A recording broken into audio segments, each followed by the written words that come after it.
हिंदी में यूपीएससी की तैयारी से संबंधित प्रोग्राम्स को देखने के लिए सब्सक्राइब करें स्टडी IQ IAS हिंदी। नमस्कार, बहुत बहुत स्वागत है आप सभी का स्टडी IQ IAS हिंदी में। मेरा नाम है अतुल जैन। अगर आप दुनिया में टेक्नोलॉजी के क्षेत्र से परिचित हैं या टेक्नोलॉजी के क्षेत्र में दुनिया की सबसे बड़ी कंपनियों, सबसे बड़े संस्थानों के विषय में जानते हैं, तो मैं दावे के साथ कह सकता हूं आपने एनवीडिया का नाम तो सुना होगा।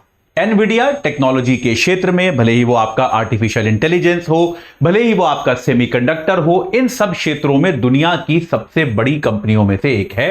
अमेरिका में आधारित कंपनी है, मल्टीनेशनल कंपनी है, दुनिया भर में व्यापार फैला हुआ है और टेक्नोलॉजी के क्षेत्र में दुनिया को आगे लेके जाने में एनवीडिया का बहुत बड़ा योगदान माना जाता है। तो अभी क्या हुआ, एनवीडिया का एक समिट हो रहा है जो कि मुंबई में हो रहा है। एनवीडिया जगह जगह अपने समिट करती है, ऐसा एक समिट उनका मुंबई में हुआ और इसमें एनवीडिया ने भारत में आर्टिफिशियल इंटेलिजेंस के विकास की जो संभावना है इसके बारे में बात की और यह भी बताया कि किस तरह से भारत को अपना खुद का आर्टिफिशियल इंटेलिजेंस विकसित करना चाहिए और इसमें एनवीडिया किस प्रकार के समझौते करने वाला है। एक बार इसको हम समझने की कोशिश करेंगे। क्या हुआ है, क्या इंपॉर्टेंट बातें करी हैं एनवीडिया ने इस पूरे समिट में, इसको हम जल्दी से समझने की कोशिश करेंगे। अगले 5 मिनट में आपको केवल समझा दूंगा, ठीक है। एआई से जुड़ी कोई न्यूज छोड़नी नहीं है, याद रखिएगा। आने वाले पेपर में बहुत कुछ आने वाला है एआई के लिए। चलिए, तो अगर आप इस बात को लेकर कंफ्यूज्ड हैं कि भैया यूपीएससी की तैयारी के लिए कौन सी किताबें पढ़ें, कौन सी ना पढ़ें, प्रॉब्लम खत्म। स्टडी IQ IAS हिंदी की 18 किताबों का सेट आ चुका है जो आपको AJ लाइव कोड लगाकर केवल 4299 का मिल जाएगा। यह सेट खरीद लोगे तो कोई और किताब यूपीएससी के लिए खरीदने की जरूरत नहीं पड़ेगी। याद रखिएगा, आमतौर पे किताबें जो होती हैं वो अपडेट नहीं होती, उनमें गलतियां होती हैं, उसमें करंट अफेयर्स के एग्जाम्पल्स नहीं होते और साथ के साथ आपको चयन की भी समस्या आती है कि कौन से पब्लिशर, प्रिंटर की किताब लें। तो यहां पर अगर आप ये किताब लेते हैं तो ये सारी समस्याएं आपकी एक साथ सॉल्व हो जाती हैं। तो आज ही आप AJ लाइव कोड लगा के इस प्राइस पर इन किताबों को खरीद सकते हैं। साथ के साथ अगर आप एनसीईआरटी किताबों को पढ़ पढ़ के कंफ्यूज हो गए हैं कि यार एनसीईआरटी की जो किताबें हैं वो आप पढ़ते हैं लेकिन आपको समझ में नहीं आता कि यार उसमें इंपॉर्टेंट क्या है, नॉन इंपॉर्टेंट क्या है, बच्चों के लिए लिखी गई हैं वो किताबें, कई बार हमको लगता है कि यार पढ़ तो लिया, इसमें क्या ही इंपॉर्टेंट था। तो ऐसे में इन किताबों को पढ़ने में बहुत टाइम वेस्ट होता है। उसके लिए हमने आपके लिए 5 किताबों का कंपाइलेशन बनाया है एनसीईआरटी के लिए, हिस्ट्री, ज्योग्राफी, पॉलिटी, इकोनॉमिक्स और साइंस एंड टेक्नोलॉजी। तो भाई इन किताबों को अगर आप खरीद लेंगे, ये खरीद लेंगे, मात्र 1200 रुपए का है। तो AJ लाइव कोड लगाकर आपको यह मिलेगा। इसके साथ आपकी एनसीईआरटी की प्रॉब्लम पूरी तरह से खत्म हो जाएगी। चलिए, अब एक बार जल्दी से बात शुरू करते हैं कि भाई एनवीडिया के समिट में क्या हुआ। तो एनवीडिया का जो AI समिट है, एनवीडिया नाम की यह कंपनी है, एक अमेरिकी कंपनी है, अमेरिकी बहुराष्ट्रीय कंपनी है, दुनिया भर में फैली हुई है, ठीक है। एक अमेरिकी बहुराष्ट्रीय कंपनी है, MNC जिसको हम कहते हैं, ठीक है, अमेरिकी बहुराष्ट्रीय कंपनी है। और इन्होंने क्या किया, अभी इनका एक AI समिट हो रहा है, एक AI समिट हो रहा है जो कि कहां हो रहा है, मुंबई में। मुंबई में ये AI समिट हो रहा है और आज इसमें एनवीडिया के CEO जो हैं वो तो आए ही आए हैं और साथ के साथ यहां पर मुकेश अंबानी, भारत से रिलायंस के मुकेश अंबानी जो हैं वो भी इसमें सम्मिलित हुए। देखिए, आमतौर पे रिलायंस अगर कहीं पर आमंत्रित भी होता है तो वहां पर अंबानी साहब स्वयं नहीं जाते, पर इसमें मुकेश अंबानी खुद गए और खुद वहां बैठे, खुद वहां उन्होंने भागीदारी की। तो आप समझ सकते हैं एनवीडिया कितनी बड़ी कंपनी है और AI कितना बड़ा एक फील्ड है। देखिए, रिलायंस का भी AI में बहुत इंटरेस्ट हमेशा से रहा है। जियो ब्रेन नाम का एक प्रोडक्ट जो है रिलायंस बना रहा है। जियो ब्रेन नाम का अभी ज्यादा प्रचार में नहीं है, अभी ज्यादा चर्चा इसकी नहीं होती क्योंकि अभी विकास कर रहा है रिलायंस इसका।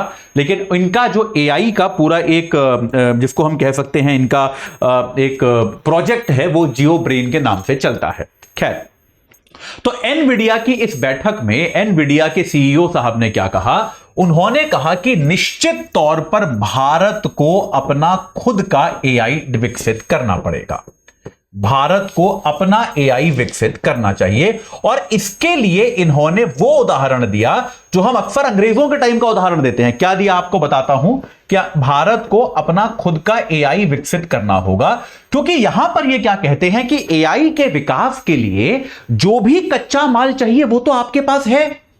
भाई यहां पे एनवीडिया ने ये कहा कि एआई के विकास के लिए क्या कच्चा माल चाहिए। चलिए, अगर आप माने कि आपको एक अच्छा एआई मॉडल बनाना है, तो एआई मॉडल के विकास के लिए क्या आपको कच्चा माल चाहिए, क्या रॉ मटेरियल चाहिए? आपको चाहिए अच्छे कोडर्स, अच्छी कोडिंग की सुविधा, अच्छी कोडिंग में जिसको हम कहते हैं कोडिंग का कौशल। तो यार, भारत की सॉफ्टवेयर कंपनियां तो दुनिया भर में जानी मानी हैं, कोडिंग का कौशल तो हमारे यहां है, इसमें तो कोई डाउट नहीं है। हम जानते हैं भारतीय जो कोडर्स होते हैं, भारतीय कंप्यूटर इंजीनियर पूरी दुनिया में मशहूर हैं, इसमें तो कोई संदेह नहीं है। आपको बहुत बड़ा जनसंख्या का डेटा चाहिए, जनसांख्यिकीय डेटा चाहिए। आपको क्या हो रहा है? आपको बहुत बड़ा जो है जनसांख्यिकीय डेटा चाहिए। यह डेटा भी आपके पास भारत में उपलब्ध है। भाई, इतनी बड़ी जनसंख्या है, अगर उनका बेसिक भी जो, अगर वो सर्च हिस्ट्री भी आप उनको देख लो तो बहुत बड़ा डेटा हो गया। ये बात सही है। तो अगर आपको जो मेन चीजें चाहिए, तो अभी यहां पर क्या कहा एनवीडिया ने, भारत अभी क्या कर रहा है, हम अपना ये डेटा दूसरे देशों को दे रहे हैं और दूसरे देश जो है इसका प्रयोग करके एआई का मॉडल बना रहे हैं। दूसरे देश में भाई डेटा तो ये प्रयोग कर ही रहे होंगे ना, तो दूसरे देश जो है वो एआई मॉडल बना रहे हैं भारत का कच्चा माल लेकर। और इसके लिए उन्होंने क्या कहा, ये वैसा ही है जैसे भारत जो है गेहूं का निर्यात कर रहा है और ब्रेड का आयात कर रहा है। अंग्रेजों के जमाने में याद है हम क्या कहते थे? अंग्रेजों की आर्थिक नीतियों को ऐसे ही तो पढ़ाया गया है आपको कि अंग्रेज क्या करते थे, भारत से कच्चा माल ले जाते थे। कच्चे माल का भारत बहुत बड़ा निर्यातक था और जो बना बनाया माल है वो हमको आयात करने पे मजबूर करते थे। तो एआई को लेकर एनवीडिया का कहना है कि भारत के साथ लगभग वही स्थिति हो गई है जैसी औपनिवेशिक काल में थी, जबकि अब वर्तमान में भारत के पास पूंजी है। एक चीज मैं भूल गया था, वो है पूंजी। तीसरा बिंदु जो है पूंजी भी हमारे पास पर्याप्त है यार। तो भारत के पास पूंजी है, भारत के पास कोडिंग कौशल है, जनसंख्या बड़ी है, तो डेटा बहुत सारा है, तो हम अपने खुद के एआई मॉडल क्यों नहीं बनाते? यहां पर एनवीडिया ने यह कहा कि भारत को अपने खुद के एआई मॉडल बनाने चाहिए। यहां पर मुकेश अंबानी साहब ने भी यह कहा कि अगर आप भारत में देखेंगे तो आप जो है डिजिटल इंफ्रास्ट्रक्चर की अगर आप बात करें, भाई डिजिटल इंफ्रास्ट्रक्चर भी जो है, जिस प्रकार का इंटरनेट इत्यादि, और जितना सस्ता और सर्वसुलभ इंटरनेट हमारे पास है, इंफ्रास्ट्रक्चर है क्या बीच में, ठीक है। तो डिजिटल इंफ्रास्ट्रक्चर भी यह कहा जाता है यूएस और चाइना के बाद तीसरे नंबर पे जो देश आता है डिजिटल इंफ्रास्ट्रक्चर में, वो भारत है। तो आपके पास अगर डिजिटल इंफ्रास्ट्रक्चर भी अच्छा खासा है, ये बात तो सही है यार, हमसे सस्ता इंटरनेट शायद किसी के पास नहीं है। तो इतना अच्छा डिजिटल इंफ्रास्ट्रक्चर है, इतनी कोडिंग की काबिलियत है, इतना आपके पास जो है पूंजी है, तो आप अपने एआई मॉडल क्यों नहीं बनाते हैं? ये बात इन्होंने कही है। और इन्होंने कहा कि एनवीडिया और रिलायंस जो है, ये लोग मिलकर भारत में एआई के विकास का इंफ्रास्ट्रक्चर बनाएंगे। ये इन्होंने कहा कि एनवीडिया और रिलायंस आपस में समझौता करेंगे और भारत में एआई का विकास हो। भारत में एआई का विकास हो, उसके लिए जो भी इंफ्रास्ट्रक्चर चाहिए वो बनाएंगे। एनवीडिया ने साथ के साथ कई सारी दूसरी भारतीय कंपनियों के साथ वो जो काम कर रहा है उसका भी ब्यौरा दिया। उन्होंने कहा कि फ्लिपकार्ट के साथ मिलकर वो ये कर रहा है कि कॉन्वर्सेशनल एआई जो है, बातचीत करने वाला एक आपका आर्टिफिशियल इंटेलिजेंस मॉडल, उसको वो डेवलप कर रहा है फ्लिपकार्ट के साथ मिलकर। टेक महिंद्रा के साथ मिलकर वो एक ऐसे मॉडल का विकास कर रहा है जो हिंदी में एआई की सुविधा आपको उत्पन्न जो दे पाएगा। हिंदी में जो भी आपको एआई की सेवाएं चाहिए, एआई की सुविधाएं चाहिए, वो सारी आपको हिंदी भाषा में मिल पाएंगी। इसके लिए वो आपके टेक महिंद्रा के साथ काम कर रहा है, ठीक है। इन्फोसिस के साथ भी वो काम कर रहा है। तो इस तरह से एनवीडिया ने बताया कि भारत को लेकर उसके काफी विस्तृत प्लान्स हैं और भारत को अपना खुद का एआई मॉडल विकसित करना चाहिए, उसका समय अब आ गया है। तो आने वाले समय में निश्चित तौर पर इसमें और भी निवेश किया जाएगा, इसमें और भी प्रगति होगी।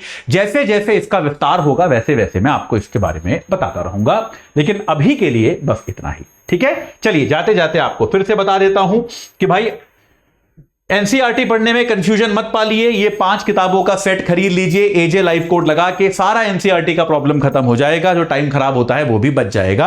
और साथ के साथ यूपीएससी की तैयारी कैसे करनी है उसके लिए भी आप ये 18 किताबों का हमारा जो सेट है, एजे लाइव कोड लगाकर इसको खरीद सकते हैं, इससे जुड़ सकते हैं। कोई और किताब आपको यूपीएससी की तैयारी के लिए नहीं खरीदनी पड़ेगी, ठीक है। चलिए, इस चर्चा से जुड़ने के लिए आप सभी का बहुत बहुत धन्यवाद। हिंदी में यूपीएससी की तैयारी से संबंधित प्रोग्राम्स को देखने के लिए सब्सक्राइब करें स्टडी IQ IAS हिंदी।